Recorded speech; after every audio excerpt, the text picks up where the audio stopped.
This is week 7, next generation sequencing and genome sequencing, personalized medicine, and newer molecular techniques.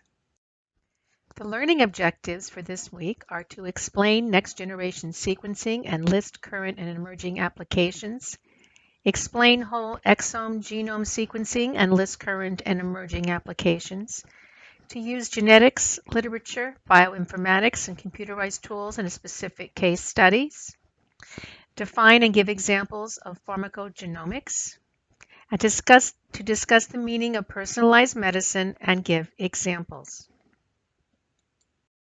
The sequencing of the genome has brought a set of new approaches to biological investigation, and this includes genomics, bioinformatics, and systems biology. When we look at genomics, it's the study of large sets of genes or gene products, up to and including the entire genome or the entire set of transcripts or proteins. And we see that genomics utilizes the gene chip, in which thousands to hundreds of thousands of DNA sequences can be affixed to spots on a glass chip and used to detect the presence of homologous sequences in a test sample. There's many variations of this technique today, and the cost has decreased dramatically in the past few years. And today, next generation sequencing, which is based on massively parallel sequencing, allows us to sequence individual genomes. Bioinformatics is the use of computers to catalog and analyze large sets of biological data. It helps to identify genes or control elements. It gives us a comparison of sequences among different species, and it can be used to identify functional regions that have been conserved through the process of evolution. Systems biology is an integrated approach to the study of complex biological phenomena, and we find that genes, gene products, proteins, and metabolites interact with each other, and they form these integrated networks. And systems biology involves an effort to understand how the integrated networks are structured. The human genome was sequenced one fragment at a time. It took a long time to do it, as I mentioned before, and it cost a lot of money. Today, there have been a lot of technological advances in DNA sequencing, and so now it's possible to sequence the human genome in a matter of hours to days. Collectively, the process to do this is called next generation sequencing. And if we look at the slide in this diagram here, we can see one approach to massively parallel sequencing, which is part of next generation sequencing. DNA fragments are linked to a common primer sequence. They're then amplified. They're then rendered single-stranded, and they're bound to a solid substrate.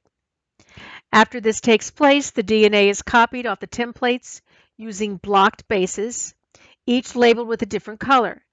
The bases are then incorporated one at a time, since the synthesis reaction stops after each base, until the base is chemically unblocked.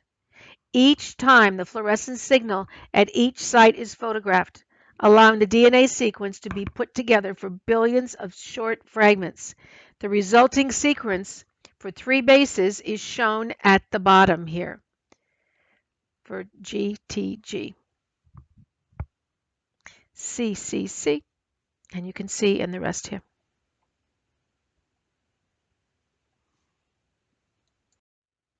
Please view the 2 accompanying PowerPoints, one on prenatal testing and the other on pediatric exome testing. Pharmacogenomics is a field of research focused on understanding how genes affect individual responses to medications. The long-term goal of pharmacogenomics is to select drugs and dosages best suited for each person.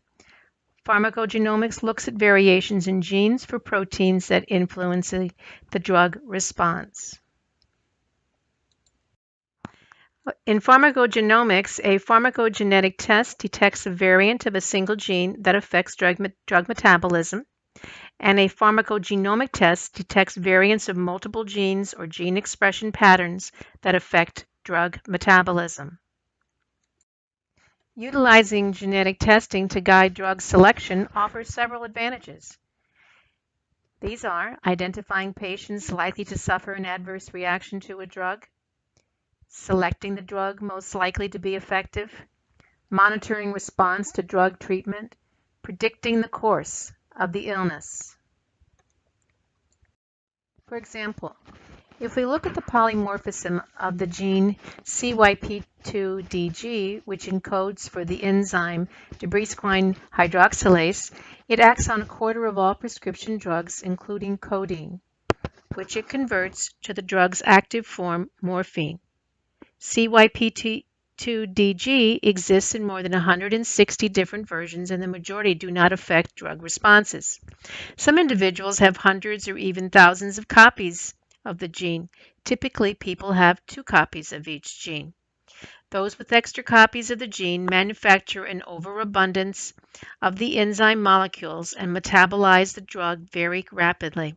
As a result, codeine may be converted to morphine so quickly and completely that a standard dose of the drug can be an overdose. Some variants result in non-functional enzymes, so there is little or no pain relief. If we look at some of the other drugs that are metabolized by this enzyme, analgesics, antiarrhythmics, antidepressants, antihistamines, antipsychotics, beta blockers, cough suppressants. One thing we're looking at with this sort of personalized medicine, and we'll talk about that just in a moment, is that the day may be coming when virtually all treatments are based on genetic information. And that leads us to the term personalized medicine, which NIH has defined as the tailoring of medical treatment to the individual's characteristics of each patient. Today, we've entered an age of personalized medicine, the science of individualized prevention and therapy. And this is a poster showing how personalized medicine is transforming patient care. So we look at personalized medicine and we see that's also referred to as individualized or precision medicine. It's an emerging field that uses the diagnostic tools to identify specific biological markers, often genetic. And we can look and see how it has improved patient outcomes. For example, with cancer and with cystic fibrosis. And some of the things that we're able to do is to diagnose faster. We can target the right medicine and medication to the right patient. We can prevent complications and side effects, and we can improve our outcomes for patients. Now, please go and complete your case study, and this will be the end of your work for week 7. Week 8 is your last week, which contains your test.